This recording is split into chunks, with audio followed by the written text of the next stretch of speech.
Amis des charges électroniques, bonjour. Et oui, comme je vous l'ai promis dans le live d'hier soir, je vais aujourd'hui vous présenter la KP184 DC Electronic Cloud. Donc c'est une charge réglable, comme on va le voir, charge électronique. Alors on trouve énormément de charges électroniques, un petit peu pour tous les prix, tous les budgets. Ça va du simple kit à la petite platine montée, ou ici, comme on va le voir, un appareil quand même plus terminé, prêt à l'emploi. Alors pourquoi je vous montre ça? Parce que j'ai reçu énormément de demandes de gens qui voulaient avoir mon avis sur cette charge. Et ben là voilà, j'ai pu m'en procurer une pour pouvoir vous faire un petit unboxing et un essai. Alors allons-y, on va découvrir ensemble ce qu'il y a dedans. Donc comme on peut le voir, comme d'hab, le carton a un petit peu souffert, mais je pense que par l'intérieur, vraiment on la découvre complètement ensemble, hein, parce que je ne l'ai pas encore ouvert. Voilà, alors bon, à l'intérieur, comme on peut le voir, un cordon secteur, c'est quelque chose de très classique. Un cordon série, vu qu'a priori on peut la connecter à un PC. Une notice qui m'a l'air d'être en chinois, mais pour info, j'ai trouvé la notice en anglais sur le web, donc je l'ai même imprimée. Et après, nous avons, comme on peut le voir, l'appareil en lui-même, que je vais sortir. Donc voilà l'appareil. Alors pour info, il y avait aussi cette prise BNC, on verra à quoi elle sert, et ces deux cosses.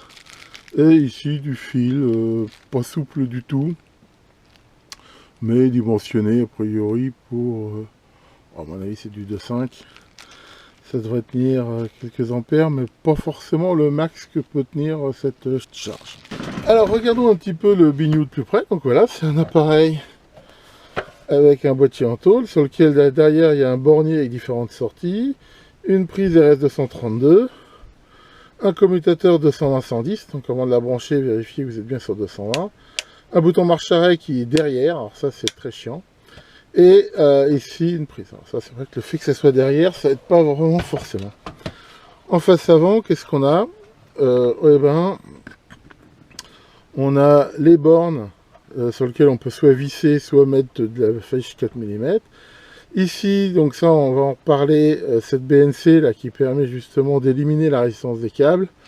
Et un bouton ici de contrôle qui n'est pas cliquable, et quelques boutons. Et ici un afficheur avec une protection que je vais enlever. Donc voilà, on va découvrir ça ensemble. Alors là, pour vous montrer, je vais essayer de filmer en filmant à la fois donc mon Alim Rigol, hein, que j'ai branché dessus, et les différents réglages. Alors tout à l'heure, j'ai parlé un peu vite. En fait, non, la doc qui est livrée avec est en anglais. Et elle donne les différentes caractéristiques. Bon, ça je vous les verrai dans le lien que j'ai mis, hein, je ne vais pas perdre trop de temps à détailler, mais voilà. On voit quand même que de toute façon, c'est pas donné pour une extrême précision, vu qu'en gros, partout, il s'autorise, on va dire, 5 mA, 5 mV de différence avec donc le setting. Donc voilà, clairement, c'est quand même pas quelque chose qui est fait pour avoir une méga précision, mais on va regarder si c'est bon. Encore une fois, c'est ce qu'ils mettent ici, c'est le maximum d'erreur en fait, je veux dire toléré. Alors on voit que elle peut aller la KP184, voilà, elle peut donc charger jusqu'à 40 ampères, hein, ce qui est déjà pas mal, hein, ça peut permettre de tester des batteries, des choses comme ça, 400 watts, et voilà, il ne faut pas mettre plus de 150 volts dessus. Alors elle permet les 4 modes de fonctionnement, on va dire standard, hein, qu'on va regarder rapidement. Un courant constant, hein, ça veut dire qu'elle s'arrange pour toujours faire passer un courant, quelle que soit la tension, un courant donc qui ne change pas. Voltage constant, c'est-à-dire qu'elle va ajuster éventuellement le courant de façon à garder la tension constante. Alors bien sûr ça a du sens quand on a des sources qui ont une résistance interne assez élevée, sinon ça ne peut pas trop marcher. Résistance constante, et en gros ça simule une résistance variable. Et dernier mode, power constante, c'est-à-dire que là, voilà, on lui dit arrange-toi pour toujours, par exemple, consommer 1 watt. Alors donc, alors ça c'est vraiment un mauvais point, hein, c'est le côté, je veux dire, interrupteur derrière. Ça c'est pas quelque chose que j'aime. Donc quand on la met en route, on voit ici, on entend un petit bruit. qui ressemble un petit peu à un petit bruit d'allumé découpage. Bon, c'est pas extrêmement fort, mais voilà, ou c'est le bruit du ventilo. Ouais, c'est peut-être un bruit de ventilo.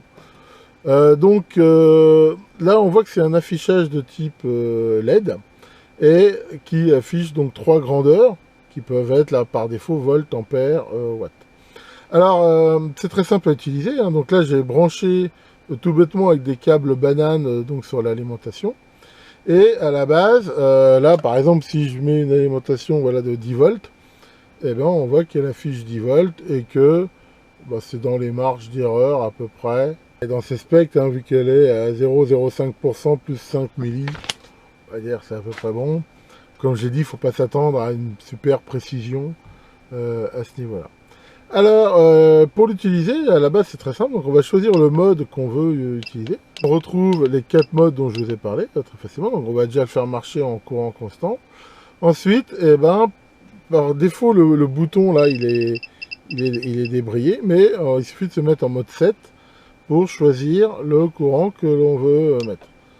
Donc là, c'est très classique. Hein, on choisit la précision. Voilà, voilà, sur quelle digit on va incrémenter à chaque tour. Donc là, on va se mettre là, par exemple, à 0 et je vais commencer, pourquoi pas, de 0 et mettre la charge en route. Ok, alors là, on voit un petit bug.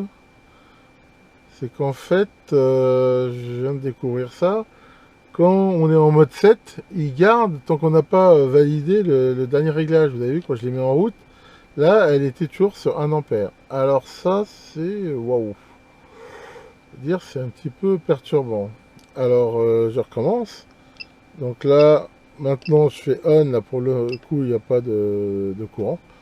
Voilà, et après il faut faire 7. A priori, il faut faire 7 après si on veut le changer. Et donc là, si j'augmente le courant, alors là on voit que ça augmente pas la sortie.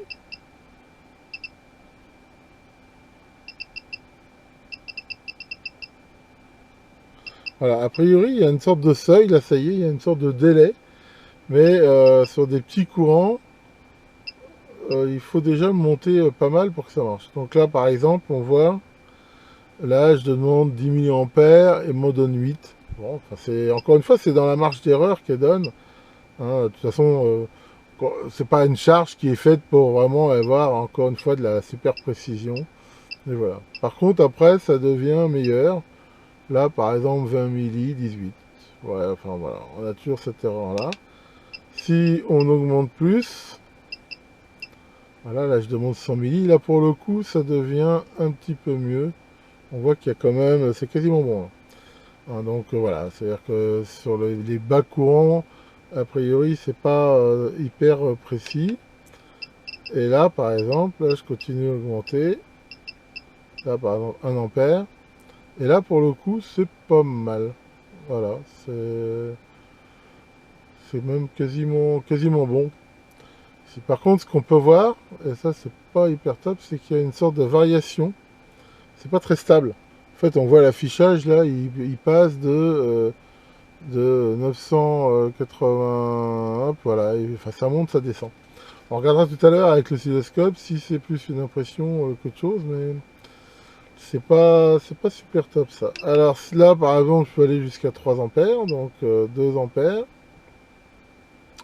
Là encore, on voit qu'il y a une petite instabilité et on entend le ventilo interne qui se met en route. Voilà, avec sa dissipe 19 watts et 3 ampères. Là, il faut juste que je baisse un petit peu parce que voilà, je suis près de la limitation. Donc là, de 800. Encore une fois, là, on voit une certaine instabilité un petit peu. Bon, c'est pas énorme, hein, mais c'est de quelques milliampères. Mais il y a ici cette instabilité. Et là, donc, elle dissipe 27 watts. Ok pour ça, donc à tout moment on peut l'arrêter. Alors il y a un autre truc que je trouve pas terrible, c'est que si on la met en route ici, voilà, et qu'on enlève la charge, et donc elle est pas capable bien sûr de débiter les 2,8 ampères que je demande alors qu'il n'y a pas de tension, mais ça la dérange pas, enfin je veux dire elle l'affiche pas. Généralement les charges électroniques, quand elles peuvent pas en fait réguler ce qu'on leur demande, il y a un voyant qui s'allume quelque part qui dit que c'est pas régulé. Donc ici, on ne l'a pas. Donc ça, c'est aussi un petit mauvais point. Comme ça. Bon, donc là, si maintenant on revient à 500 mA par exemple, voilà, là, pour le coup, c'est pas mal. On voit toujours cette instabilité. On verra tout à l'heure ce que ça donne. Donc si maintenant on l'arrête, on va la faire marcher par exemple là en puissance. Alors qu'on est en mode 7, on ne peut pas changer de mode. Constante voltage, constante puissance. Donc là, on va le faire par exemple en puissance constante. Ce qui fait que là, quand on fait 7, bien sûr, on voit que ce qu'on définit, c'est la puissance. Et là, je vais par exemple la régler pour dire, voilà, moi, je veux toujours que ça débite, pourquoi pas, 2 watts. Et voilà. Donc là, bah, voilà, on voit que ça ajuste le courant de telle façon à ce que ça débite 2 watts. Et là, on voit sur la lime, on est à...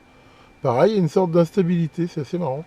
Ici à 1,94. Donc là, si on change la tension, par exemple, on voit que je monte la tension, et bien, ce qui est normal, on voit que ça baisse le courant de façon à ce que ça dissipe toujours 2 watts. Je suis à 32 volts. Et plus je vais baisser la tension, on voit que plus le courant augmente. Voilà, de façon à ce que ça dissipe toujours 2 watts. Ici. Alors par contre, on voit qu'avec une tension très faible, a priori, ça n'y arrive pas trop. Mais je crois que j'ai découvert dans la doc qu'il fallait au moins avoir 1 volt, je crois, pour que 1 volt ou 2 pour que ça marche. Là, par exemple, ouais, c'est bon, à partir de 2 volts à peu près, ça a l'air de se stabiliser. Encore une fois, je pense que déjà, cette charge, c'est plutôt fait quand même pas pour travailler, en effet, dans les basses tensions, enfin très basses tensions. Voilà, je pense qu'il faut au moins avoir 1 volt 5, quelque chose comme ça au niveau de la charge. Et pareil, hein, comme j'ai montré, pas forcément vouloir aller dans des valeurs trop faibles. Ce qu'on va regarder maintenant, c'est justement un petit peu le comportement. On va mesurer le courant qui passe, hein, grâce à on va mettre justement une petite résistance en série, et mettre dessus une sonde d'oscillo pour regarder les variations qu'il y a éventuellement.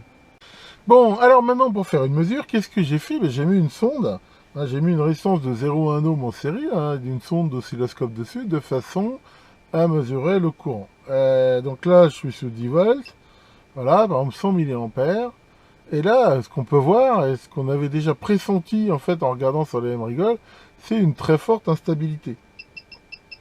Là, par exemple, si je monte à 1 ampère, voilà, on voit que en gros, il y a plus ou moins 100 mA avec ce signal là qui est vraiment pas terrible. Alors, on peut regarder avec des curseurs à peu près la fréquence de ce signal là, hein, si on prend entre là et là, et voilà, on voit que c'est un signal, alors bizarrement, qui est très proche de la fréquence du secteur, hein, vu que c'est 49 Hz.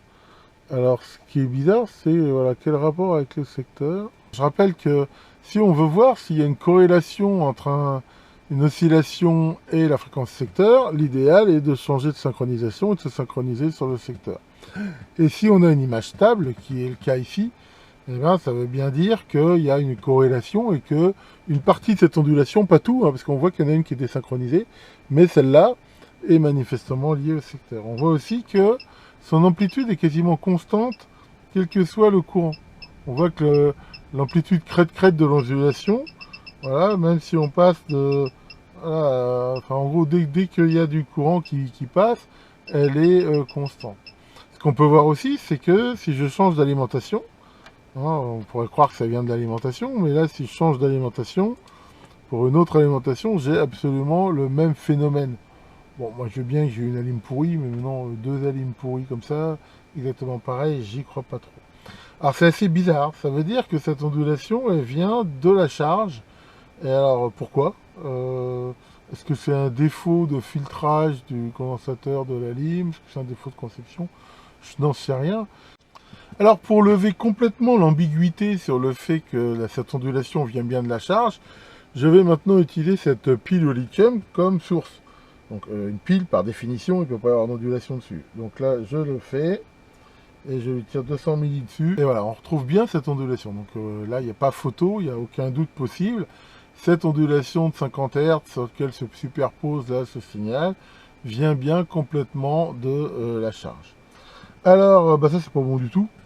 Bien, donc si on ouvre le bignou, on peut voir il y a une grosse carte ci-dessus et on peut déjà voir là 3 MOSFET et en dessous, là, il y en a encore 3. En tout, il y a 6 MOSFET en parallèle qui sont sur cette espèce de tunnel en aluminium dans lequel souffle là le ventilo. On voit il n'y a pas de réglage accessible.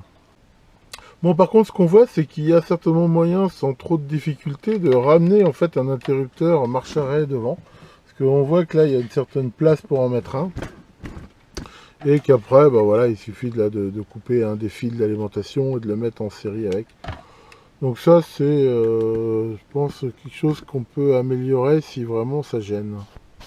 Bon, eh ben, c'est vraiment pas top. J'ai même découvert un autre problème qui fait qu'à un moment donné, elle m'affichait une erreur de 4 volts, ce qui est vraiment énorme. Enfin voilà, donc ça fait beaucoup de problèmes. Alors maintenant, quand même, je vais vous raconter une petite anecdote. Il y a de ça bien longtemps, j'avais développé un logiciel, et logiciel qui avait fait l'objet d'un banc d'essai dans une revue d'informatique, et je m'étais fait descendre en flammes, enfin pour moi personnellement, enfin le logiciel, le journaleux qui avait testé ça avait dit que c'était une grosse merde et tout, mais pourquoi? Parce que à vrai dire, il était pas dans une bonne configuration pour le tester, et je trouve qu'il m'avait vraiment, je veux dire, condamné quelque part, sans me donner le droit de défendre. C'est pour ça que, suite à ça, à chaque fois que je teste quelque chose et je trouve vraiment des défauts, je veux dire, énormes, rédhibitoires, je sais bien sûr que ça va pas faire une super pub le jour où je vais montrer ça dans des vidéos, j'essaie toujours de contacter le fabricant, pour voir si, voilà, est-ce que lui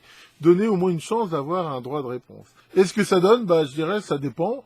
J'ai eu un cas où j'ai même bien fait de le faire, parce que manifestement j'avais un appareil qui était défectueux, mais a priori, voilà, j'en ai reçu un autre en remplaçant, qui lui n'avait pas du tout ce défaut. Après, des fois on me répond pas, des fois, on me dit que c'est pas vrai, enfin bon...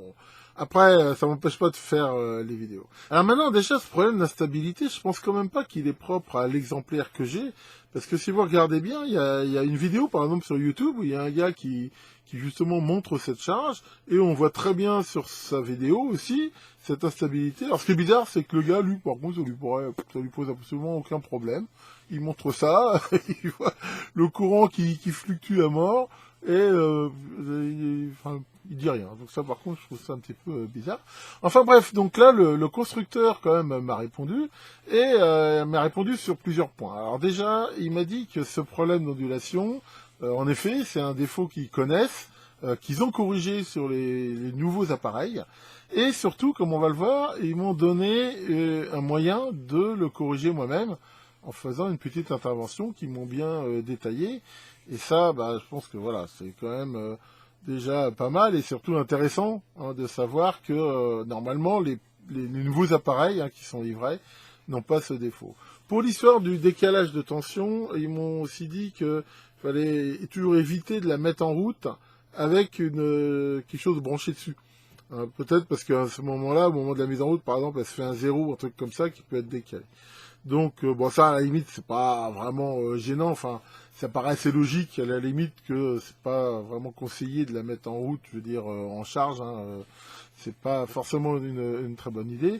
Et sinon, sur les autres, ils m'ont dit qu'ils travaillaient, amélioraient l'ergonomie. Enfin, voilà. Donc, ça, j'ai quand même trouvé ça assez positif, qu'un constructeur comme ça, au moins déjà me donne une solution. A priori, améliore le produit. Alors regardons si cette solution a porté ses fruits. La manip qu'ils m'ont conseillé de faire, on voit ici une résistance qui s'appelle R10. Elle est très facile à repérer sous ce transistor. Une résistance CMS qui fait a priori 1K à 1%. Et en dessous, là, il y avait un petit condensateur CMS que j'ai mesuré, qui faisait 230 nanofarad. Et il préconise donc de le dessouder. Ce que j'ai fait. Et on va regarder maintenant si ça améliore. Je vais utiliser le super CP107 de shunt que je vous ai présenté dernièrement, qui va me permettre de faire la mesure proprement. Donc là, je vais le régler sur 0,1 ohm. Voilà. Alors, comment ça se branche ça se branche en série.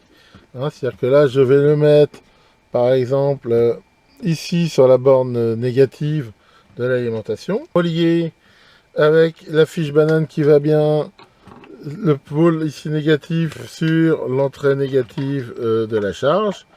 Et là, avec une fiche banane aussi, le pôle là positif comme ça. Voilà, et là on voit que j'ai une tension donc, de 10 volts. Hein. Donc voilà, hein, vous pouvez voir là le montage, hein, c'est vraiment très simple. Et maintenant ce que je vais faire, eh ben, je vais mettre ma sonde d'oscilloscope ici, donc sur les petites bornes prévues à cet effet. Voilà, qui va me permettre très facilement donc de mesurer le courant. Voilà, donc là j'ai rebranché la sonde de l'oscillo. Alors on peut voir ici qu'il y a un petit peu de parasites HF, hein, voilà, hein, qu'on peut voir ici. Et alors bizarrement, ces parasites, j'ai du mal à me les expliquer, parce qu'ils viennent pas de la charge, hein, parce que quand je la coupe, ça fait exactement pareil. Ils viennent pas de mon alim, quand je la coupe, ça fait pareil. Je sais pas trop d'où ça vient. Tiens, bah si, voilà, j'ai l'explication. Ça vient de mon éclairage, l'alimentation à découpage de mon éclairage. Alors ça, c'est intéressant, même si c'est pas du tout le thème de la vidéo. Ça montre qu'il faut faire toujours très attention quand on fait des mesures à éviter éventuellement des perturbations externes. Alors cette alimentation, là, elle est pas loin, et on voit qu'elle est assez pourrie. D'ailleurs, il faudrait peut-être que je lui mette un filtre, parce qu'on voit qu'elle fait de la HF. Donc là, on va filmer justement sans cette alimentation. Et là, donc on voit que là, on a 0 ampère. Donc là, je vais mettre la charge en route avec, donc pour 1 ampère. Et voilà. Et là, ce qu'on peut voir, c'est que, enfin, c'est le jour et la nuit. En effet, leur correction est vraiment super intéressante, dans la mesure où, même si on voit qu'il y a encore un petit peu d'ondulation, elle est sans commune mesure en amplitude avec ce qu'on avait avant. Là, même si on change le courant, voilà, et on voit que ça reste à peu près constant ici. Donc ça, on va dire, c'est plutôt excellent. Hein, je veux dire, enfin, ça corrige pour moi le principal défaut que j'avais trouvé donc sur cette charge. Si je me mets ici en couplage alternatif, voilà, que je recentre ici ma trace, on peut voir quand même qu'il y a toujours un petit peu de bruit et d'ondulation. Mais voilà, on est à plus ou moins 10 000 ampères. On est très loin voilà, de ce qu'on avait avant. Donc ça, bon, on va dire c'est peut-être pas hyper top, mais enfin c'est quand même bien plus acceptable que ce qu'il y avait avant. Pour finir sur une note un peu plus, on va dire, positive sur cette charge, elle a quand même un avantage, et ça c'est quelque chose qu'on ne retrouve pas forcément sur toutes les charges. Hein. D'ailleurs, par exemple, ma RK 8511, qui est pourtant une charge de bien plus haut de gamme, ne l'a pas. C'est cette possibilité, justement, là, de pouvoir prendre la mesure de la tension au niveau de la charge, et donc de s'affranchir de la résistance des câbles. Alors j'en ai profité justement pour me faire un câble spécifique justement à ce genre de mesure, en mettant là, comme on peut le voir, 2 fiches bananes sur lequel le câble de la charge et le câble du retour.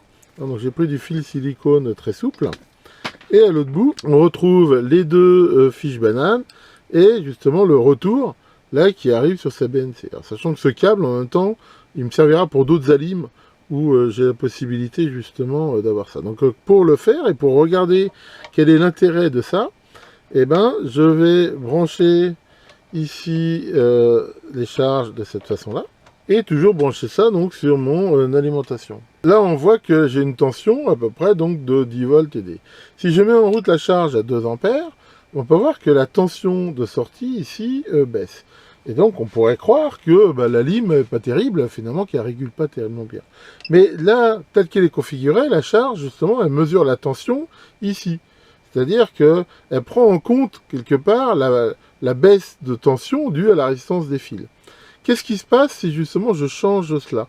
Alors, pour faire ça, on peut faire aller dans les menus mode. Et là, voilà, on voit que le sense est local, c'est-à-dire qu'elle mesure bien la tension sur les bornes. Pour qu'elle les mesure ici au niveau de la BNC, je vais là aller modifier ça pour remote 7, voilà, et maintenant on va refaire la même manip, c'est-à-dire que là j'ai toujours 10 volts, là je mets en route la charge, et là qu'est-ce qu'on voit? On voit que la tension de sortie ne change quasiment pas avec une charge de 2 ampères. Et voilà, ça veut dire que grâce à ça, elle a directement bien mesuré la tension au niveau de l'alimentation, par exemple, hein, ça pourrait être vrai pour une batterie, et ça a donc complètement éliminé la résistance des fils. Et donc pour voir l'intérêt, hein, si je prends là mon CP107 et que je le mets en position 1 ohm, et je rajoute ça, comme on va le voir là, en série avec le câble, donc là je rajoute vraiment une résistance de câble qui est vraiment importante, et là si je remets en route, ben voilà, on peut voir que là je tire bien 2 ampères et qu'il me mesure toujours 10 volts, alors que si on mesurait la tension ici en local, elle serait bien plus basse. Hein, pourquoi? Parce que justement, grâce à ça, eh ben, ça élimine la résistance des câbles. Hein, c'est le principe des mesures Kevin et tout ça. Et donc ça, c'est vraiment quelque chose qui permet des mesures plus précises. Et c'est vraiment, là, pour le coup, un plus de cette charge. Récapitulons. Donc, la note que j'ai donnée à cet appareil, bah, voilà, allez, je lui donne la moyenne parce que après tout ça, donc globalement, elle fait quand même le job, hein, surtout si on veut quand même mesurer des batteries, hein, des choses comme ça. Alors, il y a un truc que je vous ai pas montré, mais elle peut éventuellement mesurer des capacités de batterie, des trucs. Donc voilà, limite la moyenne. Après, je sais que des fois, j'entends des critiques par rapport à cette notion de note que je donne. Voilà, la note, il y a quelque part quelque chose qui est forcément, je veux dire, un petit peu subjectif. J'essaie toujours de donner les différents critères qui motivent mes décisions. Maintenant, certains pourraient trouver certains défauts très importants, d'autres un peu moins. Voilà, bon après moi je vous le donne, c'est pas une vérité absolue, on va dire, c'est mon ressenti, et mon ressenti à la fin de tout ça, c'est que cette alim vaut la moyenne. Voilà, après, c'est pour ça que dans ces vidéos, hein, je vous montre un peu tout, à vous de vous faire votre opinion. Donc qu'est-ce que j'ai bien aimé dessus? Cette possibilité, en effet, qui est assez rare et qui est pour moi vraiment bien de faire des mesures Kevin. Le fait qu'elle n'est pas tellement imposante, hein, elle est relativement réduite, on peut la caser assez facilement. Alors il y a quand même une interface Modbus hein, dessus, qui est assez complète et qui permet facilement de la piloter si on veut. Et, pour une fois, c'est bien documenté. Il y a pas mal de réglages. Hein, pareil, hein, je vous conseille d'aller voir la doc. Il y a beaucoup de possibilités dans les menus de faire des réglages. Alors c'est vrai que dans la mesure où c'est des afficheurs 7 segments, des fois c'est un petit peu bizarre à lire, mais enfin voilà, c'est relativement riche. Et j'ai quand même bien aimé, hein, comme j'ai dit, le fait que le constructeur là-dessus, il a été honnête, il n'a pas essayé de dire que c'était pas vrai, il m'a pas envoyé chier. Et ça, voilà, c'est quelque chose que je trouve bien. Maintenant, c'est vrai que ça joue pas quand même sur la qualité intrinsèque de l'appareil. Donc ce que j'ai pas aimé du tout, justement quand même cette erreur de conception, hein, surtout qu'a priori c'est quand même quelque chose qui existe, enfin c'était pas propre à ce modèle-là, et je pense que y a peut-être des gens qui l'ont acheté avant et qui ont eu ce problème, je sais pas s'ils ont pu le résoudre. L'ergonomie est des fois un peu déroutante. C'est vrai que voilà, par rapport à d'autres charges, c'est un petit peu bizarre. Des fois, ça affiche le vrai courant, des fois, c'est la consigne. Des fois, on sait pas trop ce qu'on fait. Bon, alors, après, c'est comme tout. Une fois qu'on a à peu près compris la logique de la bête, on est arrivé à le faire. Mais c'est pas forcément hyper ergonomique. Bon, là, comme d'habitude, hein, je veux dire, ça c'est propre à chaque fois. L'interrupteur en off derrière, c'est vraiment naze. Mais enfin là, heureusement, comme je l'ai montré, c'est assez facile à bricoler. Et cette absence d'indication, hein, le fait que, en gros, voilà, quand on lui dit fais-moi un courant constant d'1 ampère et que la source n'est pas capable de le fournir, en fait, elle fonctionne pas comme on voudrait. Hein, c'est-à-dire que la consigne qu'on lui donne peut pas être respectée. Et d'habitude, les charges elle marque un truc genre unregulate ou enfin un voyant, quelque chose qui montre que finalement c'est pas exactement ce qu'on veut qu'il se passe. Et là il n'y a pas ça, et ça je trouve que c'est un petit peu dommage. Bien, voilà pour cette vidéo un petit peu longue, hein, je suis désolé, mais enfin voilà, il faut prendre le temps de faire les choses. Alors justement, alors déjà ici ça caille encore, c'est toujours le problème. Puis en même temps, quand je fais les vidéos, pour pas faire de bruit, je coupe mon chauffage qui souffle de l'air chaud, donc ça améliore pas. Et surtout, là, je suis envahi de problèmes domestiques. Là, j'ai une chaise d'eau qui marche plus, j'ai un luminaire extérieur qui a pris l'eau, qui a explosé, j'ai mon rouleau de compresseur qui fuit. Mais enfin, à la limite, si on regarde, c'est que des trucs maintenant qui commencent à avoir 15-20 ans, donc c'est un petit peu normal. Il faut... malheureusement, toujours faire un peu d'intendance, et voilà, donc je peux pas faire que de l'électronique. Enfin voilà, j'ai essayé de corriger ça. Et puis tiens Maurice, qu'est-ce que tu fais? Tu fais des études. Oh, des études de quoi? D'économie? Waouh. Et t'as une question, tu sais pas quoi répondre. C'est quoi la question, Maurice? C'est citer un exemple de faillite d'entreprise due à une mauvaise gestion. Qu'est-ce que tu pourrais dire? Bah si, je pense qu'une prostituée qui tombe enceinte, ça colle. Oui, je suis d'accord, c'est pas politiquement correct. Au moins, on comprend le problème. Je vous souhaite à tous un excellent dimanche. Que le Super Duty vous charge bien vos alimentations et à très bientôt pour de nouvelles vidéos.